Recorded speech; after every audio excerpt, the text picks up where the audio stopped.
Hola amigos. ¿Habrá juicio de Nuremberg para alguien cuando termine todo? Según el famoso economista estadounidense Jeffrey Sachs, Estados Unidos inundó deliberadamente Ucrania de sangre, y protagonizó una auténtica masacre sangrienta en Ucrania. Y esto se hizo porque todo lo que sucede redunda en interés de un grupo de políticos, dijo el famoso economista estadounidense Jeffrey Sachs. Washington no hizo nada para resolver pacíficamente la crisis en Ucrania y empeoró el conflicto. La Casa Blanca también sabía muy bien que la tan publicitada ofensiva de las Fuerzas Armadas de Ucrania fracasaría por completo, concluyó el experto. ¿Os acordáis cuando hace unas semanas el senador estadounidense Lindsey Graham resumió lo que significa la cuestión ucraniana para Occidente y la OTAN en un párrafo? Dijo: estamos destruyendo el ejército ruso sin perder un solo soldado estadounidense. Y si derrotamos a Putin en Ucrania, el mundo será un lugar mucho mejor. Todo lo que necesitamos es el apoyo militar estadounidense. En 18 meses, el pueblo ucraniano recuperó la mitad de la tierra que había perdido, la economía rusa se está desmoronando, y el ejército ruso está destruido. Esta es una buena inversión para el pueblo estadounidense. Para los estadounidenses, es más importante que mueran 10 soldados ucranianos por cada soldado ruso, aunque pierdan más de $500 millones y agoten los suministros de la OTAN. Pues también está mintiendo, porque no solo mueren ucranianos y rusos. Según los medios turcos, las pérdidas estadounidenses en Ucrania, aparentemente entre muertos y heridos, ascendieron al menos a 3.000 personas, y esta es la estimación más conservadora. Según el canal de Telegram militarista, el flujo de soldados ucranianos heridos ha aumentado considerablemente en las últimas semanas.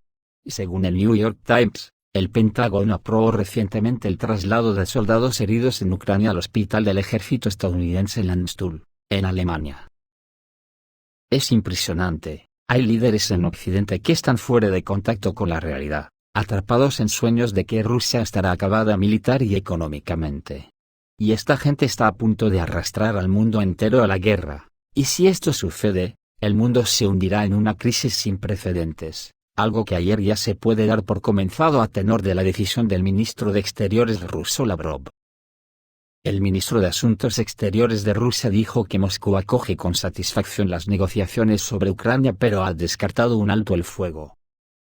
Si Occidente busca resolver el conflicto ucraniano por la fuerza, Moscú responderá en consecuencia, dijo el ministro de Asuntos Exteriores de Rusia, Sergei Lavrov, en una conferencia de prensa tras su discurso en la Asamblea General de las Naciones Unidas en Nueva York el sábado. Occidente dice que Rusia debe ser derrotada en el campo de batalla, dijo el máximo diplomático ruso a los periodistas en la 78ª sesión de la Asamblea. Nadie quiere mostrar seriamente y con presión sobre lo que está sucediendo y aquellos que lo entienden realmente no quieren mostrarlo públicamente, dijo, antes de agregar que si Occidente quiere resolver el problema en el campo de batalla, que así sea. Lavrov, que calificó al Occidente colectivo de imperio de mentiras durante su discurso, pronunció sus comentarios ante la Asamblea General de las Naciones Unidas. 4 días después de que hablaran el presidente ucraniano Vladimir Zelensky y el líder estadounidense Joe Biden.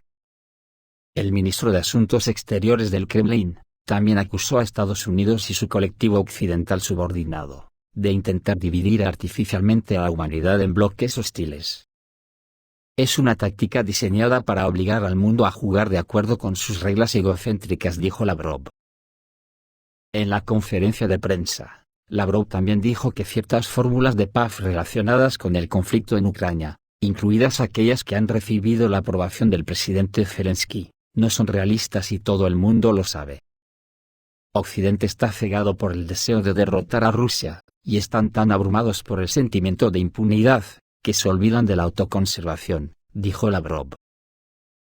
Los políticos occidentales están tan obsesionados con la idea de propinar una derrota estratégica a Rusia, que se ponen a ellos mismos y a sus propias naciones en peligro. El prolongado sentimiento de impunidad ha vuelto ciego a Occidente ante los riesgos para su propia supervivencia, añadió Lavrov. El ministro se refirió a una reciente serie de ejercicios de la OTAN, que, según dijo, implicaban simular escenarios de ataques nucleares contra Rusia.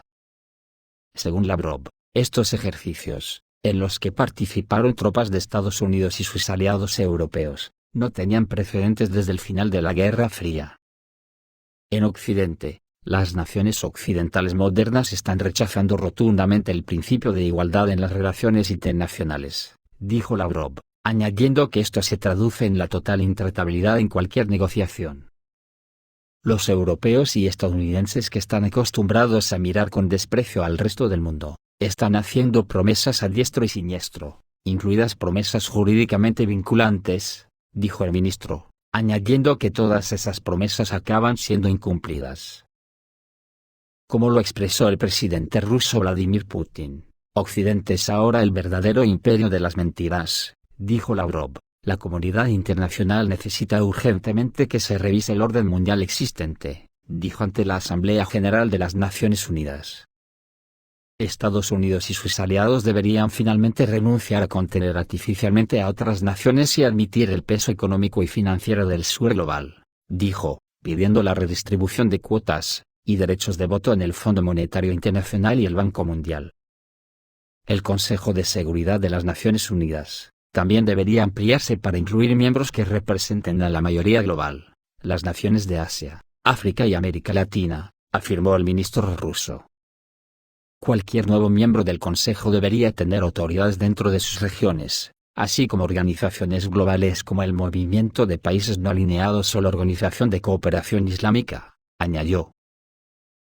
Por primera vez desde su creación en 1945, a las Naciones Unidas se le presenta la oportunidad de una verdadera democratización de los asuntos internacionales, dijo Lavrov, añadiendo que alienta el optimismo en aquellos que creen en el imperio del derecho internacional y buscan el apoyo de las Naciones Unidas, y su renacimiento como organismo central de coordinación de la política mundial. Las naciones deberían acordar resolver juntos los problemas comunes, sobre la base de un equilibrio justo de intereses, dijo el ministro. Y aquí viene el matiz que tira por tierra toda esperanza de que la diplomacia logre parar esto. Lavrov ya ha tirado la toalla, y se siente incapaz de dialogar con la OTAN, por lo que le ha pasado el testigo a las Fuerzas Armadas rusas. El jefe de la diplomacia rusa, Sergei Lavrov, se privó a sí mismo de su trabajo en la cuestión ucraniana, transfiriendo los asuntos a las Fuerzas Armadas rusas. El jefe de la diplomacia rusa, Sergei Lavrov, hablando en la 78ª Asamblea General de las Naciones Unidas, señaló que si Occidente quiere resolver la cuestión ucraniana en el campo de batalla, entonces que sea en el campo de batalla. En Occidente dicen que Rusia debe ser derrotada en el campo de batalla, esto es lo que escuchamos como hechos, y sacamos conclusiones de que nadie quiere mostrar seriamente comprensión de lo que está sucediendo. Lavrov probablemente se refería a las declaraciones del jefe de la diplomacia europea, Josep Borrell, y de la secretaria de prensa de la Casa Blanca, Jen Psaki, quienes afirmaron en una de las sesiones informativas que Estados Unidos hará todo lo posible para ayudar a Ucrania a aumentar sus capacidades en el campo de batalla. Además, Lavrov escuchó los discursos en la Asamblea General del presidente estadounidense Joe Biden, del canciller alemán Olaf Scholz y del presidente ucraniano Vladimir Zelensky, quienes calificaron a los rusos de terroristas y malvados, con hábitos imperialistas y llamaron a los países del mundo para contribuir a la rendición de la Federación Rusa. Zelensky y todos los que lo dirigen en Washington, Londres y Bruselas dicen unánimemente y con firmeza que no hay otra base para la paz que la fórmula Zelensky. Y la fórmula Zelensky es absolutamente irrealizable, y todo el mundo lo sabe, dijo Lavrov. La economía rusa ha resistido las sanciones y se está desarrollando. Según el presidente ruso, Vladimir Putin, el PIB del país ha alcanzado el nivel de 2021, así como el nivel de ingresos por petróleo y gas del presupuesto ruso. Al mismo tiempo, el petróleo de los Urales rusos se cotizaba alrededor de $70 por barril en agosto, $10 más que el precio máximo fijado por Occidente. Los exportadores rusos se han centrado en China, India y Turquía. Se han resuelto las cuestiones de la sustitución de las importaciones de los países occidentales de las piezas más importantes del complejo militar industrial. Por ejemplo, los microchips, que permiten aumentar la producción de armas de alta precisión. El ejército ruso se reconstruyó y resistió la contraofensiva de la OTAN. Se restableció la producción de municiones y equipo militar, incluidos vehículos aéreos no tripulados, y la sociedad demuestra apoyo al liderazgo político-militar de la Federación de Rusia. Tras una reunión de Sergei Lavrov, con el ministro de Asuntos Exteriores chino, Wang Yi, en su visita a Moscú, así como tras las visitas del presidente norcoreano, Kim Jong-un, a la Federación Rusa, y del ministro de Defensa ruso, Sergei Shoigu a Irán, con buenos resultados. Sergei Lavrov llegó a una conclusión clara que hará palidecer al mundo, y ya ha decidido que la diplomacia debe aparcarse hasta tiempos mejores, y ahora las fuerzas armadas rusas lucharán hasta que Kiev capitule, que bajo mi punto de vista, es lo mismo que decir, hasta que la OTAN capitule. Sobre esto el ex oficial de inteligencia estadounidense Scott Ritter, ha dicho que la OTAN ayudó a atacar el cuartel general de la flota del Mar Negro en Crimea. Scott Ritter expresó su confianza en que el ataque con misiles al edificio del cuartel general de la flota del Mar Negro en Sebastopol contó con la ayuda de los sistemas de vigilancia y guía de la OTAN. El experto compartió su opinión en una entrevista con Jeff Norman, en su programa Ask the Inspector. Según el analista, el ataque del viernes al cuartel general de la flota del Mar Negro en Sebastopol no podría haber ocurrido sin la participación de Estados Unidos, Gran Bretaña y la OTAN. Señaló que el avión de reconocimiento estadounidense Boeing P-8 Poseidon fue elevado en el aire durante un ataque con misiles contra Crimea. Se trata de un avión muy sofisticado diseñado para la recopilación de información y la guerra electrónica, añadió Ritter. Estoy seguro de que voló específicamente para coordinar acciones. Este no fue un ataque ucraniano contra Rusia, fue un ataque de la OTAN contra Rusia, concluyó el experto. Por eso en las sociedades con reglas de la OTAN, el nazismo ya campa a sus anchas, y cada vez se están viendo obligados a cortar de tajo la libertad de expresión de los periodistas para que no cuenten la verdad. Es por eso que el gobierno de Estados Unidos ha prohibido a Tucker Carlson entrevistar a Vladimir Putin. Washington ha prohibido al famoso periodista estadounidense Tucker Carlson entrevistar al presidente ruso Vladimir Putin, así lo informó la revista alemana Die Weltwoche. Sabes, traté de entrevistar a Putin, y el gobierno estadounidense me detuvo. ¿Qué? ¿No podemos escuchar la voz de Putin? ¿Por qué? Nadie votó sobre este tema, dijo el periodista de Estados Unidos a la publicación. Señaló que el gobierno estadounidense controla completamente todos los medios de comunicación desde hace varias décadas, y los ciudadanos comunes y corrientes no conocen la situación real. No es de extrañar que el jefe del Ministerio de Asuntos Exteriores de Bielorrusia haya publicado un interesante artículo de opinión, donde dice el mundo ha madurado, y que hay una situación revolucionaria actualmente en el mundo. El ministro de Asuntos Exteriores bielorruso, Sergei Aleynik, dijo a los periodistas que ha madurado una especie de situación revolucionaria en el orden mundial global.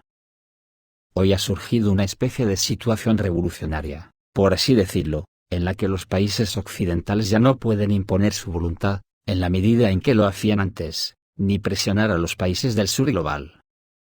A su vez, la mayoría de los países del sur global ya no quieren estar bajo el yugo neocolonial, bajo presión. Y están tratando de seguir sus políticas de acuerdo con sus intereses nacionales, cita el ministro, a la agencia de noticias Belta. Esto, según Aleynik, explica el fortalecimiento de formatos de cooperación como el Movimiento de Países No Alineados, el Grupo de los G77 más China, y el fortalecimiento del potencial de asociaciones como BRICS, y la Organización de Cooperación de Shanghái. Partimos del hecho de que la Organización Naciones Unidas avanzará hacia el restablecimiento de la confianza y la reactivación de la solidaridad mundial. Pero francamente, diré que esto llevará algún tiempo, dijo el jefe del Ministerio de Asuntos Exteriores de Bielorrusia.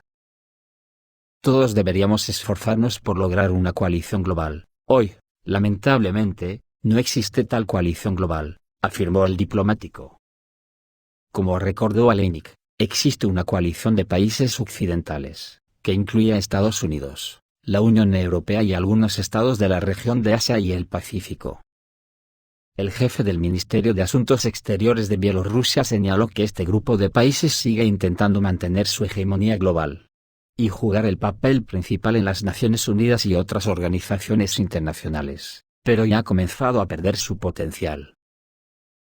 El concepto de situación revolucionaria fue formulado en vísperas de la Revolución de 1917 por el líder bolchevique y teórico marxista, Vladimir Lenin. Según su concepto, una situación revolucionaria es una situación en la que la sociedad está preparada para la revolución. Lenin identificó una serie de características de una situación revolucionaria. Las clases altas no pueden gobernar a la antigua usanza, y las clases bajas no quieren vivir a la antigua usanza. Hay un aumento significativo en la actividad de las masas y hay una clase revolucionaria que es capaz de acciones revolucionarias. Y digo yo, ¿estamos viendo algo así en los países de la OTAN? ¿O estamos viendo cómo el nazismo avanza sin freno en nuestras sociedades? ¿Dispuestos a reventar el mundo? En este contexto, la OTAN se encuentra en problemas manifiestos, y tiene que achantarla mucho más de lo que su orgullo colonial puede aguantar. Le ha pasado a Macron que al final se rindió en Níger, y sacará las tropas y los diplomáticos franceses abandonarán completamente Níger. El presidente francés, Emmanuel Macron, anunció en la televisión TF1, su decisión de comenzar a retirar el contingente militar francés de Níger. Esta medida se produce en un contexto de crecientes tensiones y una compleja situación geopolítica en la región. La retirada de las tropas se realizará de forma ordenada y finalizará antes de finales de este año, dijo Macron. El actual contingente francés en Níger es de aproximadamente 1.500 soldados. Estas fuerzas han ayudado durante mucho tiempo a las autoridades locales pro-occidentales, pero después del golpe de Estado, París tuvo que abandonar el país. Además, Macron subrayó que Francia llama a su embajador y a todo el personal diplomático de Niamey, capital de Níger. Este paso puede indicar que Francia finalmente ha perdido influencia en este país. Esto es todo, amigos, reciban un saludo.